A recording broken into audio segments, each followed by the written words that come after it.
This is about what I will personally label the idiocy of Team USA women's basketball. How dare you make this? Hold on, because Stephen A. Smith just revealed something nobody expected. According to him, Caitlin Clark has officially stepped away from Team USA after being left off the Olympic roster. And this isn't some random rumor. This is coming from one of the biggest voices in sports media, confirming what many people already believed. Clark is done trying to win approval from a system that never seemed to welcome her in the first place. The player who was supposed to transform women's basketball has now gone completely quiet, yet the reaction to her decision is louder than ever. This choice could reshape the future of the sport. So tell me, do you think Caitlin Clark was right to walk away? Or should she have stayed and pushed for her place? Let me know in the comments. She's white. And because of that, when you consider some of the hard times other people gave her, they were resentful of the fact that this white girl came on the scene where there was a bunch of sisters that preceded her, spanning decades, that were big time, that deserved a lot of credit. I mean, people looked at the Cheryl Swoops of the world, the Maya Moores of the world, and others, and they said, yo, there was a bunch of people that came before her that did big things for the WNBA. I respect it. It is right. I appreciate it. But whiteness does have its privileges, especially when you got a game. And what a lot of people weren't willing or were a bit reluctant to appreciate was the game on this young white sister of ours.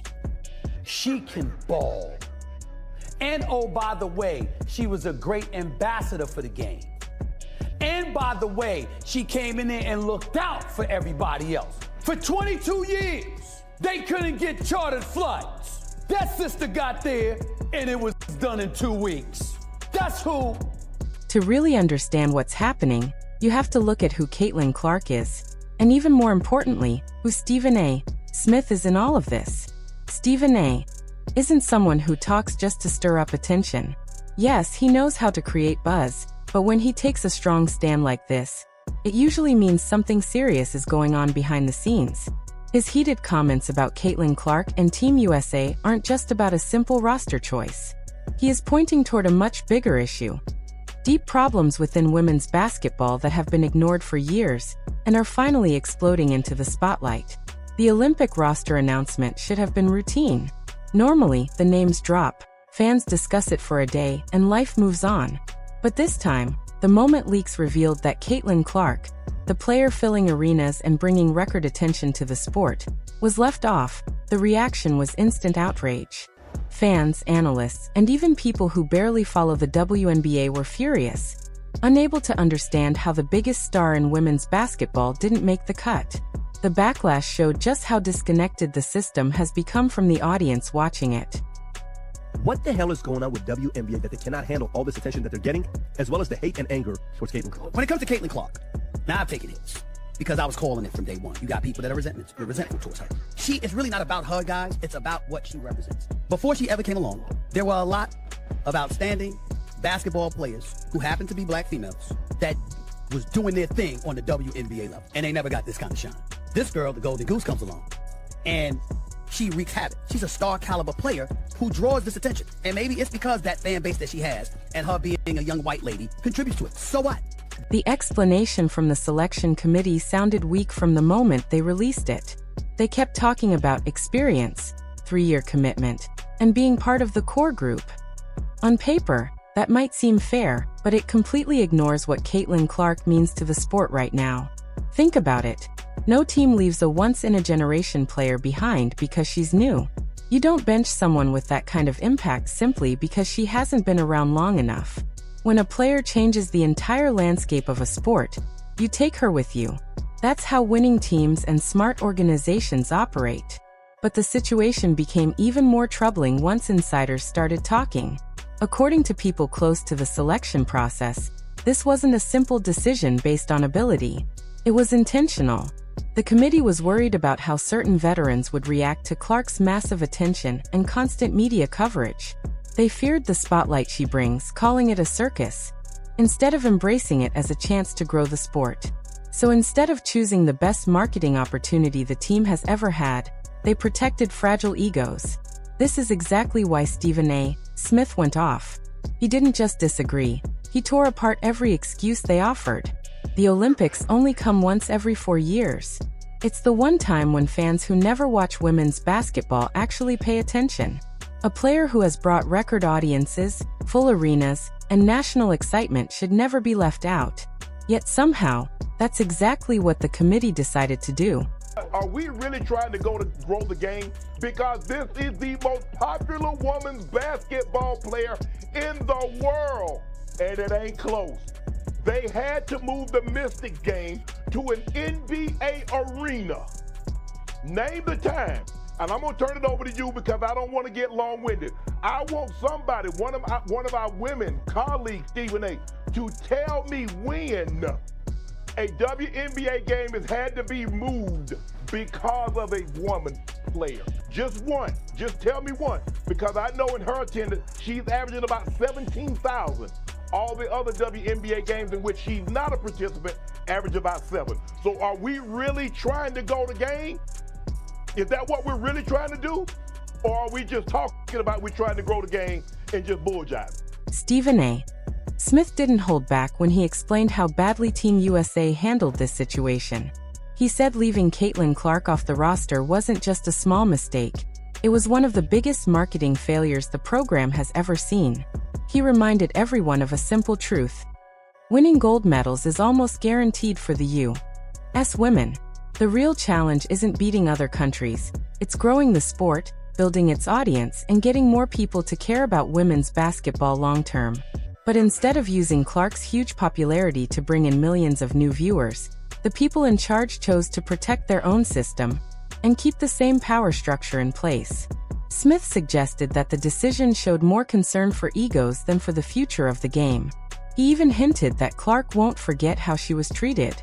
According to him, her team is keeping track of everyone who stayed quiet while this whole mess unfolded.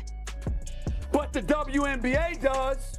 You got a max salary at $250,000. You had attendance, although it was trending in the right direction, certainly wasn't where you wanted it to be. And as Shannon pointed out, just the other day, you got a team in the Indiana Fever with their struggling selves, struggling to win a damn game and be relevant. No team in the WNBA was worse other than the winless Washington Mystics, okay? And they went from 4,000 in attendance to 17,000. This girl is box office. I said a rising tide lifts all boats.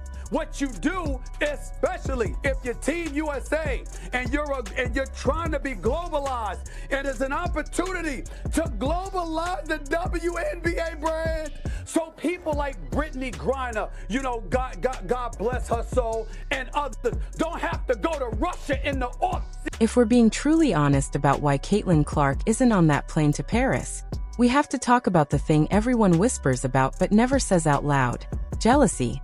It's the one explanation the WNBA power circle refuses to acknowledge, but it's also the only one that actually makes sense.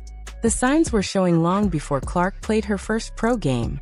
Diana Taurasi, one of the greatest players the league has ever seen, made her now infamous "reality is coming" comment.